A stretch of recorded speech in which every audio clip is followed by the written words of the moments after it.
Señores, gracias por continuar con nosotros. En esta ocasión nos place muchísimo contar con la presencia del ingeniero Julio Horton, quien es dirigente del Partido de la Liberación Dominicana, y en esta ocasión pues viene en calidad de vocero del expresidente Leonel Fernández y presidente del Partido de la Liberación Dominicana. Bienvenido al programa, don Julio. Gracias, buenas noches, don Félix, amigo Marino, amigo Marcos. A la Cámara de Diputados, siempre cubría la fuente en la Cámara de Diputados. ¿Cómo? ¿De qué medio era, Marco? Yo siempre fui un medio tiempo, medio tiempo. No, permanentemente. Yo tuve un tiempo. Infiltrado de la izquierda ya. No, pero y tiene buenos amigos, buenos contactos allá. Sí. Así es. Sí. Julio, óyeme esto, Radamés Camacho dice que no hay que modificar la Constitución para que Danilo Medina sea candidato. ¿Tú puedes manejarme esto? ¿Tú puedes explicarme eso? ¿Por dónde sería que entre una candidatura de Danilo Medina? Bueno,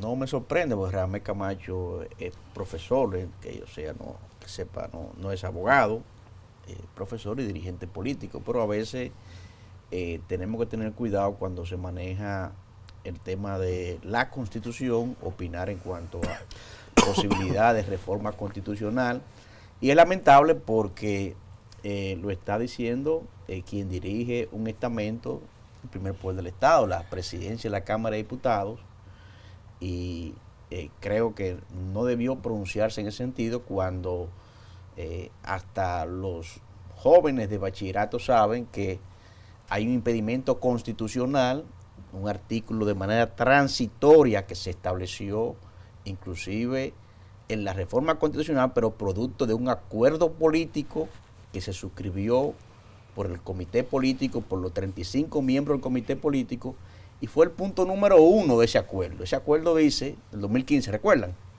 Que fue el acuerdo que evitó una crisis política y la ruptura del Partido de la Liberación Dominicana y posibilitó la reforma constitucional para permitir la reelección del presidente Medina en el 2015.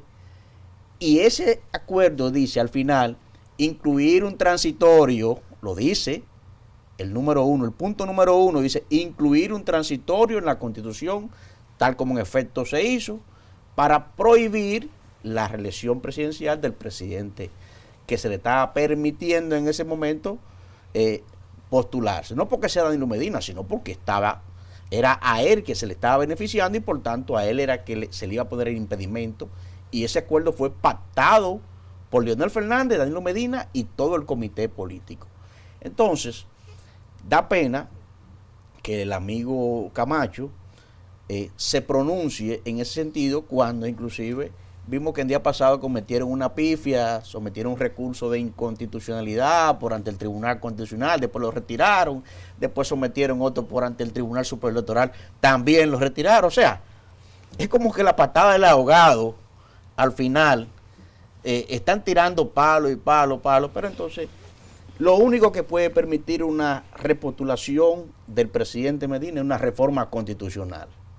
Y obviamente el 2015 no es el 2019. En el 2015 el presidente Fernández entendía y que había que pactar, bueno, pues llegó a un acuerdo. En esta ocasión el presidente Fernández ha dicho en sinnúmeras ocasiones que no hay marcha atrás con su proyecto político, y en el 2015 el presidente Fernández no tenía la fuerza política que tiene organizada hoy en día. Pero además, en el 2015 la reelección del presidente Medina las encuestas daban un 65% a favor. Hoy en día las encuestas, la Gallup que midió en octubre, estableció que tiene un 71% en contra de la población dominicana la reelección presidencial. Se ha pronunciado FINJO, se ha pronunciado Participación Ciudadana en contra, la Iglesia se ha pronunciado, hasta la Embajada norteamericana se ha pronunciado en contra de una reelección presidencial. ¿Por qué? Porque hay que respetar la institucionalidad. Y si el primer mandatario de una nación no respeta la Constitución de la República, ¿cómo le vamos a pedir nosotros a los dominicanos y dominicanas, esos 10 millones de dominicanos, que respeten la ley de tránsito, por ejemplo. Si el presidente no respeta la Constitución, ¿por qué yo tengo que respetar la ley de tránsito? Entonces, la cultura de respeto a la Constitución y a las leyes inicia por arriba, por el primer mandatario. Entonces, ya he esbozado más o menos por qué no puede producirse una reforma constitucional en este momento. Entonces, pienso que descartada una reforma constitucional, Leonel Fernández es el candidato natural del Partido de Liberación Dominicana. Hoy en día todas las encuestas lo indican, han salido 6 o 7 compañeros, tienen un año recorriendo el país, pero al parecer no pasan de un 1.5%. A esos compañeros inclusive le dicen los alitas cortas, porque no suben. Entonces, y es normal. Pienso que el presidente Danilo Medina fue sabio al decir, yo en marzo hablaré sobre la reelección. ¿Por qué? Porque el presidente Medina no va a endosar su liderazgo a ninguno de esos precandidatos que están ahí. El presidente Medina se va a sentar en su momento, entiendo yo, con Leonel Fernández y va a pactar y va a hacer un acuerdo político sobre algunos aspectos, como cuáles, por ejemplo, yo entiendo. Bueno, hay que someter a votación de las primarias abiertas las candidaturas congresuales y municipales en todo el país. Entonces, me imagino que el presidente Medina quiere preservar a algunos senadores de esos que están ahí, otros no. Pero hay una ley de partidos políticos que establece que el 20% es el tope que tienen los partidos políticos para hacer sus reservas, incluyendo las alianzas. Entonces, estas elecciones son muy complejas. Muy complejas. En el 2015 la ley de partidos políticos no existía. En el 2015 ese acuerdo que yo me refería ahorita, que suscribió el comité político en pleno, se reservó la totalidad de las candidaturas congresuales y municipales. Fue una reelección por reelección.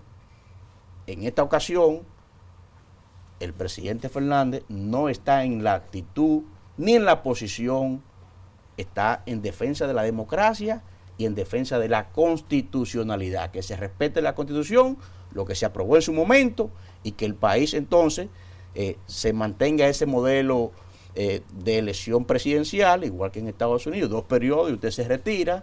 En consecuencia, que se respete el ordenamiento jurídico constitucional. Por eso el amigo Camacho, yo creo que debería repasar un poco de la Constitución, de las facultades que él tiene como presidente de la Cámara de Diputados, y él debe revisarse un poco y asesorarse con abogados, expertos en derecho constitucional, cuál es el alcance que tiene ese artículo 124 y el 20º artículo transitorio que tiene la Constitución de la República. Pero a un presidente de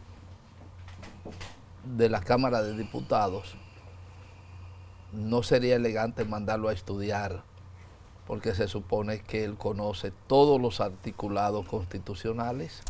Se presume que debe conocerlo. Ahora bien, como ha dado una declaración a la opinión pública y ha dicho que hay posibilidades de presentarse en una reforma constitucional, yo como abogado que soy y fui asambleísta de la reforma constitucional del año 2010, y mi tesis de grado en la UNFU fue sobre las reformas constitucionales, de las 36 reformas que se habían producido hasta el año 1994, que fue la reforma que pactó Balaguer, producto del pacto de la crisis del año 1994, que se produjo a la 1 de la mañana. En consecuencia, yo conozco de reformas constitucionales y obviamente como abogado y como político. Entonces, digo que da pena. Yo no tengo que mandarlo a estudiar, pero obviamente, como él está presidiendo ese estamento que se llama Cámara de Diputados, debe de mínimamente conocer los alcances de la Constitución de la República, porque está dirigiendo el primer poder del Estado, que es el Congreso Nacional. A eso me refiero. ¿Usted tuvo un solo periodo en la Cámara de Diputados? Sí, yo tuve un solo periodo, 2006-2010. Okay. Yo fui presidente de la Comisión de Justicia, inclusive. O sea que la reforma del 2010, yo estuve en la reforma constitucional En la histórica, elaboración de una nueva constitución. en la elaboración de esa nueva constitución, eso que es una duramos nueva 3 años, que esa reforma empezó con el diálogo nacional, con las consultas populares, 3 años para debatir en todo el país, y todas las fuerzas vivas del país tuvieron la oportunidad de opinar Sí. de esa reforma constitucional. Y a Que le propósito, hicieron entonces luego la otra reformita del... Ahí sí Sí. fue. Así es, así es. Marco, así es. tenemos que hacer una pausa. Sí. Así que cuando regresemos, entonces venimos con la intervención de Marco Santana y su pregunta a Julio Holton.